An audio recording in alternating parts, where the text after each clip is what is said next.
He checks the tire pressure on a customer's sedan, mentions something about the price of a new set of radials. Just another afternoon at an ordinary garage on Toronto's Danforth Avenue. Next door, in a building he doesn't own, one that will still be standing long after he's gone, his wife's body lies sealed beneath a concrete floor. He never looks in that direction. He doesn't have to. He built a life that doesn't require it. This is simply what mornings look like for him, for years. Customers come in for oil changes, pay their bill, drive off. He remembers names. He closes up at the same time every night. Nobody who shakes his hand has any reason to think about what's buried a few hundred feet from where they're standing. That's not the twist waiting at the end of this story. That's where it begins, because nothing else about this case makes sense until you understand how long and how ordinarily one man lived beside what he did. This isn't a story about catching a killer. By the time anyone learns his name, he's already been dead for years. It's a stranger story than that. A woman erased so completely that it took 90 years, 2 continents, and a science that didn't exist when she vanished, just to say her name out loud again. Before we go further, if you're new here, this is Cold Case Alpha. Hit subscribe now, because this one doesn't end where you think it does. Every cold case has a shape. Usually it's a name with a question mark where the ending should be. A missing person, a suspect never charged, a file that quietly goes dark. This case flips that shape inside out. For almost 30 years, police had a body and no name. For 90 years, a family had an absence and no explanation, and the man responsible for both of those gaps spent the second half of his life 1,000 miles away, remarried, renamed, and completely undisturbed. What finally closed that distance wasn't a witness or a confession. It was DNA, pulled from bone that had spent nearly a century in the ground, run through a process that can rebuild a family tree from a single degraded sample. That process has a name, investigative genetic genealogy, and it's quietly become one of the most powerful tools in modern cold case work. This case is one of its clearest demonstrations, and one of its strangest, because the answer it produced didn't lead to a courtroom. It led to a headstone that had been wrong for 30 years, and a husband who'd already been dead for 10. May 18, 1995. A demolition crew tears into a former car dealership near Danforth and Coxwell Avenues, a building that had operated for decades as Robertson Motors. The work is routine, right up until it isn't. The crew breaks through the concrete floor and finds something no one expects under a car lot: human remains, buried in the soil beneath the slab. This wasn't a shallow grave, dug in a hurry. Whoever put her there took the time to bury her properly, in ground that would later be sealed over, under a concrete floor, under a working business, under decades of foot traffic that never had the slightest idea what it was walking on. A forensic examination determines the victim is a woman, likely in her 20s, who suffered at least 6 blunt force injuries to the head from a hammer-like weapon. Toronto police classify it as a homicide immediately. Then the case runs straight into a wall. No amount of police work can move. Nobody knows who she is. No missing persons file matches.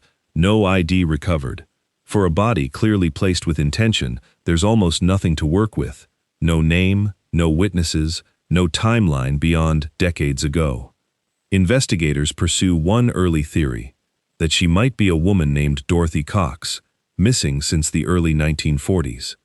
For years, it's the only lead anyone has. It's also wrong. DNA testing will eventually rule it out completely, and when it does, the case is back to exactly nothing. So she becomes a label instead of a person. Police call her the Danforth Lady, a name that describes only the street where she was found. Nothing about who she actually was. A facial reconstruction is released. Nobody calls. Years pass. The sketch is updated as forensic art improves. Still nothing. The file doesn't close. It just stops moving. That stretch of silence is easy to skip past in a story like this, but it shouldn't be. For the better part of 3 decades, this woman exists as a set of bones and a sketch in an evidence room, while the science of solving cold cases moves on without her. Through the 2000s and 2010s, genetic genealogy starts cracking cases open across North America. Decades-old murders, unidentified victims, cold trails, suddenly growing names again, and her case sits untouched through nearly all of it, because her remains are simply too degraded for the technology of the time to reach her. That changes in 2022, when Toronto police select her file for the first wave of cases under something called Project 31, a coordinated effort to apply investigative genetic genealogy to the department's oldest unsolved homicides. It's the first real chance this case has had in a generation. It's also nowhere near a guarantee. Here's how the process actually works, because it matters. This case very nearly didn't survive it. Investigators extract a DNA profile from the remains.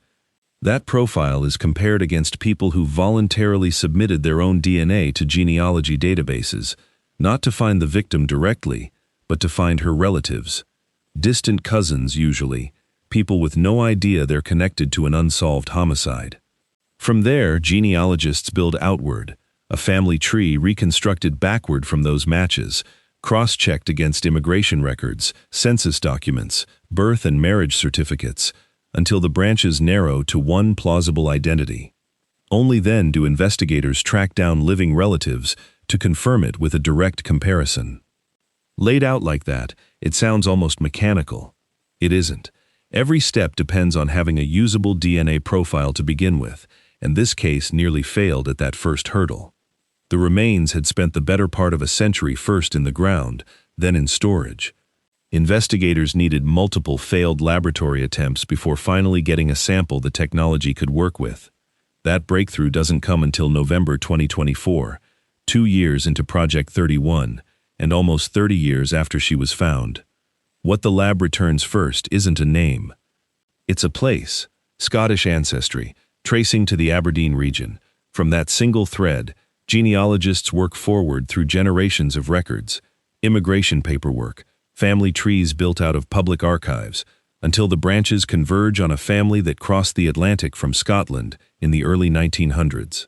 From there, investigators locate living descendants, collect DNA, and run the comparison that finally closes the loop. Quick pause here. If you're watching this tonight, drop a comment and let us know where in the world you're tuning in from. We're curious how far this story is traveling. The woman found beneath that concrete floor in 1995 was Mary McLeod Moffat, born Mary Davidson in Aberdeenshire, Scotland, in 1905. She crossed the Atlantic with her family as a child, arrived in Canada in 1913, and eventually built a life in Toronto with a husband, Andrew Lloyd Moffat. 90 years after she vanished from that life, a name finally reattaches itself to her. Identifying her is only half the mystery solved. It tells investigators who she'd been. It doesn't yet tell them what happened to her, or why a woman with a husband and a home in a documented, traceable community could simply disappear without a single report that ever led anywhere. That answer comes from the same combination of tools that found her name in the first place: historical records, family interviews, and physical evidence recovered from the burial site itself, all converging on the same person. Based on that evidence, police believe Andrew Lloyd Moffat killed his wife Mary in approximately April of 1936. The same month, decades apart, her remains would eventually surface. What happens next isn't speculation. It's part of the documented record police released alongside her identification. He doesn't report her missing. He doesn't file for divorce. He buries her, seals the site, and continues. He goes on to enter multiple additional marriages in the years that follow. There's no indication in the historical record that any of those women ever knew a first wife had existed. And for a period of time, he operates a tire business next door to the very site where her remains will eventually be found. Customers walk in and out of that shop for years, a few dozen feet from a secret that outlasts every one of those transactions.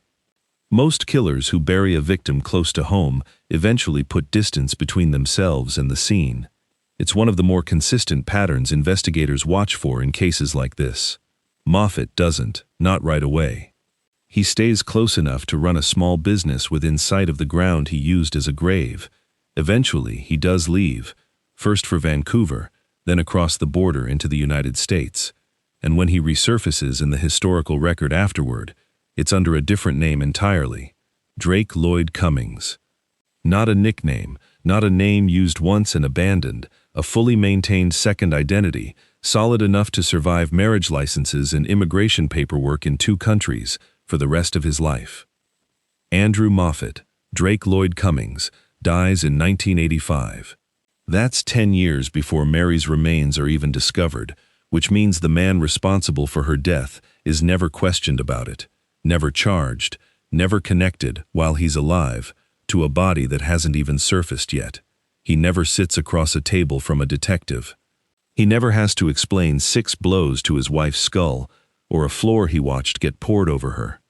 By the time anyone has a name to attach to those injuries, he's already been in the ground himself for a decade. There's no arrest here, no trial waiting at the end of this story. In the only sense the justice system actually has jurisdiction over, this case is closed, because the person responsible is dead and can't be charged with anything.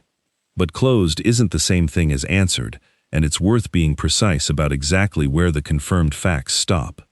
Police records confirm Moffat entered multiple marriages after Mary's death. Whether any of those later wives ever sensed something was wrong is unknown. There's no record either way, and nothing has surfaced to suggest it. Whether he harmed anyone else in the decades between 1936 and 1985 is also unknown. There's no evidence connecting him to another death, and nothing here should be read as an accusation that there is one. What can honestly be said is this: a man who killed one wife and built a working false identity to walk away from it clean is exactly the kind of history investigators take seriously if it ever resurfaces elsewhere. That's not a claim, it's an open question that had no reason to exist until a few weeks ago, because until then, nobody even knew there was a body to connect him to. Mary isn't the only cold case Toronto police close the same week they announce her identity. The same release names a second victim, Patsy Flora Lagarde, a woman found in a burned vehicle on Highway 401 in 2004, in circumstances investigators believe were staged rather than accidental. Her case has no connection to Mary's beyond the method that finally solves both of them. But that overlap says something on its own. 2 women, separated by nearly 70 years and completely different circumstances, both unidentified for decades, both finally named through the same DNA process in the same announcement. If it happened twice at once, it's worth wondering how many more names like theirs are still sitting in evidence rooms, waiting on a lab breakthrough that hasn't come yet. Toronto detective Michael Kelly, who worked the Moffat file, describes closing it as the resolution of one of the city's oldest cold cases. It's accurate, but a strange kind of resolution.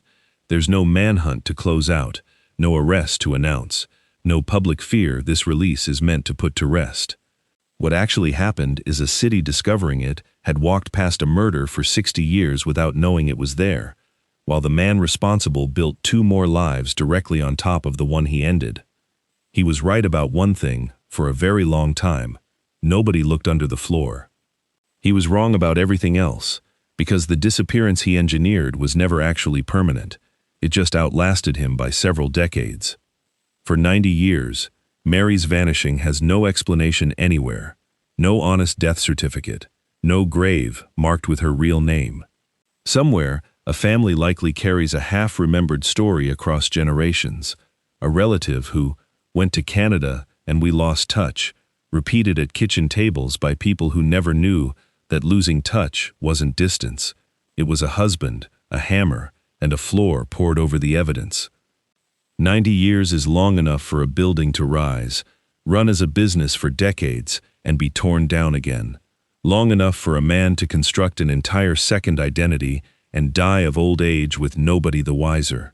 Long enough that everyone who ever actually knew the sound of Mary's voice is almost certainly gone too. What's left isn't memory, not in any direct sense. Nobody alive remembers her personally. What's left is a name, restored through 2 years of forensic work and a single DNA match, handed down to descendants who in all likelihood never met her and never knew she existed as anything more than a gap in a family tree. What happened here is smaller than a verdict, and in its own way harder to describe. Not justice, in the courtroom sense. There's no one left to convict, just a correction to the historical record. A woman erased, made whole again in name only, decades after it could change anything for her personally, but not too late for the people who share her blood and never got the chance to ask her a single question. She isn't the Danforth Lady anymore. That was only ever a label describing where she was found, not who she was. Her name was Mary McLeod Moffat, born in Aberdeenshire in 1905, a woman who crossed an ocean as a child, built a life on a different continent, and was owed far more than what her own husband ultimately gave her. Somewhere right now, a relative in Scotland or in Canada may be reading that name for the very first time, closing a gap in a family tree that sat open for 4 generations, without ever knowing exactly why the branch went quiet. Not headlines, not courtroom justice, just an answer, sitting where there used to be only a question mark. That's what this case was always actually about, not the hammer, not the alias, not the tire shop standing a few feet from a grave. A woman disappeared, and 90 years later, she got her name back. If this one stayed with you, subscribe to Cold Case Alpha, and we'll see you in the next one.